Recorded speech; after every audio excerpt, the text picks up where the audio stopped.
එක ගමක ගමරාල කෙනෙක් හිටියා. ගමරාලගේ වයස එන්නම වැඩි වුණත් ගමරාලට මනමාලියක් නම් හොයාගන්න පුළුවන් වුණේ නැහැ. මොකද මේ ගමරාලට නිතරම වාතය පිටවෙන ලෙඩක් තිබුණා. අනේ පුතේ මමත් දැන් වයසට යනව නෝෑ. හැමදාම මේ විදියට ඉඳලා හරියන්නේ නැහැ. මනමාලියක් බලන වැඩේ ඉක්මන් කරන්න ඕනේ. අනේ මං කියවනවා අපේ අම්මේ ඔය මගුල් තුලා මට ආරියන වැඩ නොවේ කියලා. මොකෑ ඉතින් මේ වැඩේ සුවපුරන්ට හැකිපක්කෑ ඇරතිති මනමාලිය ගෙනාවත් උන්නේ ආදවසට පහුවෙන්නම ත්‍රිබර යනවා. ඒක සිකුරු වෙනවා. එහෙමයි කියලා බෑ නෝෑ පුතා. කරබාගෙන ඉඳලා හරියන්නේ වෙයි. ඕන් ඔය තැනක් නොතැනක් නැතුව වාතේ පිට කරන එක අඩු කරගන්න ඕනේ. කපුුන්ද අරගෙන ආපු යෝජනාව හෙට උදේම ගිහින් බලලා එන්නකෝ. අම්මත් මේ මොනවා කියනවද නම් දන්නේ. මොකෑ මම්මී ආලයන්නේ හිතන්න තව කරලවා ඇරතිතින් නිදහසේ කොරට තියෙන්නේ පය ඒ බැදීවා. ඔන්න ඉතින් කොහොම හරි අම්මගේ පෙරැත්තේ නිසාම ගමරාල තීරණය කළා මනමාලි බලන්න යන්න.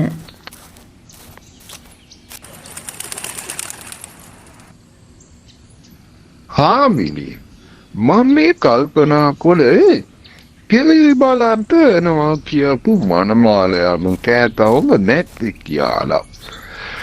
පාරවත් වැරදුනාද මන්දා. ඕකේ ඉතින් කපුන් දැන් හරියට මන් සලපුණු ජීවද කියලා අපි දන්නේ නෑ නෝය. නෑ අපේ මහත්තයා. අපුන්ද වැඩේ පම් කාදු පහට කොරන්ට ඇති. මොකෑ ඉතින් ඕවා පුරුදු වෙන්න කරන වැඩේ. මනමාල ඇත්තෝ තව ඩිංගිත්තකින් ගෙට බොඩ වෙයි. හා ඒකත් හැබෑව තමා හාමිනේ.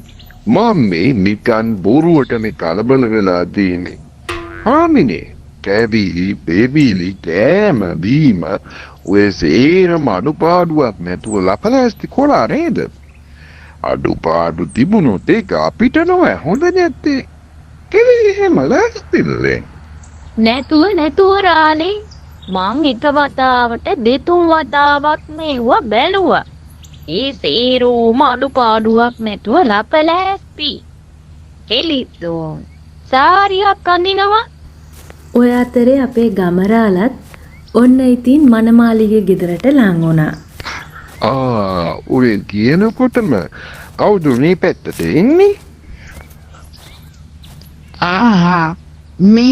මේ එතන හාමිලාගේ ගෙදර වෙන්න ඇති මහිපේ. මේ කපුන්දදී පයින් දෙකට තමා මං ආවයෝ. මේ පාර හොයාගන්න අමාරුනේ නෑ නේද බෑනෝ. එමුකෝ ගෙට ගොඩ වෙලාම කතා කරමුකෝ. ආයුබෝවන්ට හෙනම්. අනේ අපෝයි මේ වෙලාවෙම ඒකත් අයියෝ කොහොමයි ඉතින් මේ වෙලාවෙ ඕක කරන්නේ?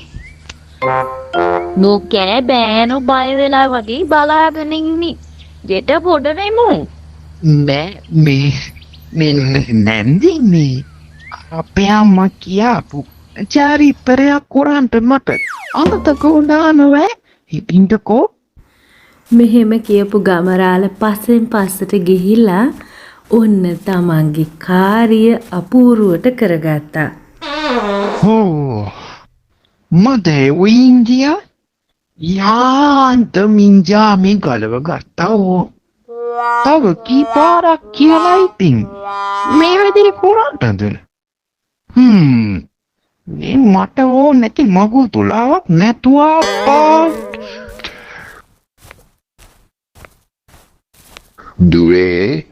දුවේ මෙහා කාවනන් බින්ජිත්තා.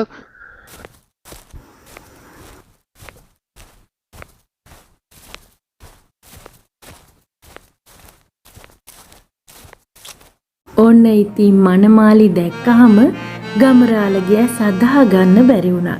මනමාලි ඒ තරමටම ලස්සනයි. අපේ ඔයිතින් මේ ඇතිගේ රූප ස්වභාව ලස්සන කොයිතින් මගේ මිලේ දැනගත්තු ඒ ඇතිනම් මට කැමති වෙනවා බොරුව. ආයෙ මේ වෙලාවටම ඒ කත දෙනවා නොවේ. දැන් ඉතින් මොකද කරන්නේ? මේ අපේ අම්මා මට කියාපු තව චරිතරයක් මට අමතක වුණා නොවේ. එන්ඩීංගිතක් එළියට ගොහින් එන්නම් කුමන්. මෙහෙම කියපු ගමරාල හෙමින් හොරෙන් ගිහිල්ලා හිර කරගෙන හිටපු වාතය පිට කෙරුවා. ඇඟ බඩ කඳ පොඩ්ඩක් වැඩි වුණාට මොකද අපේ මහත්තයෝ අපේ බෑනනම් චාරිත්‍ර වාරිත්‍ර වලට හොඳට ගරු කරනවාමයි හිතේ. හැබෑව මාත් මේ ගැන හිතුවා විතරයි හාමිනේ.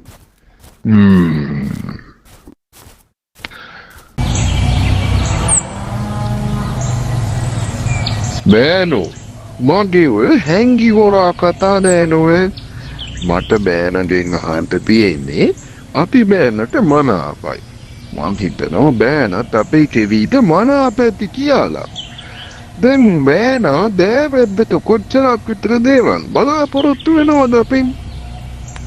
මාමින් මගුලක් කතා කරනවා. මගේ ලෙඩේ දැනගත්ත මටයි දෑවැදි දෙන්න වෙන්නේ. මාමින් මේ දෑවැදි නම් මොකෝ අතෝනි නෑ. නගා දුන්නා නම් හොඳටම ඇති. මට ඉඩ කඩන්ගේ දොර සේරෝම තියෙනවා. නගාගෙන් දෑවැදි ඕනේ නෑ. අනේ අපොයි වැදගත් කතාවක් කරනකොටම බුරු ගන්නවා ආයෙත් චරිතරයක් ඉටු කරන්ට වෙයි වගේ. මාමේ මේ තවත් එක චරිතරයක් අමතක වුණා නොවේ. මං ගොයින් එන්නම්කෝ එළියට. ගමරාල එළියට ගිහින් වාතය පිට කරනවා. මනමාලි බලාගෙනයි හිටියේ. අනේ දැන් ඉතින් නගා කොහොමත් මට කැමති වෙන්නේ නොවේ. නගාට හංගලාකාරියකුත් නෑ ඉතින්. මට කොයි වෙලාවෙත් වාතේ පිට වෙන වැඩක් තියෙනවා. කොහොමත් නගා ඉතින් මට දැන් කැමති වෙන්නේ නෑ නොවේ. මං එහෙම යන්නම් නගා. හිටින්න යන්නේ අපිත් ඔය චාරිත්‍රයේ දන්නවා. මෙහෙම කියපු මනමාලි මහ හයියෙන් වාතයක් පිට කෙරුවා. මනමාලිටත් ඒ ලෙඩේ තියනවා කියලා ඔන්න එතකොට තමයි ගමරාල දැනගත්තේ. අනේ අපොයි මට මුගෙතෙන මනාලියෝ. අනේ වාසනාව අපේ දූටම කැපෙන බෑනා. කතාවට ලයික් කරන්න වගේම channel එක subscribe කරන්න අමතක කරන්න එපා. අලුත් කතාවකින් ආපහුම ගෙහමු.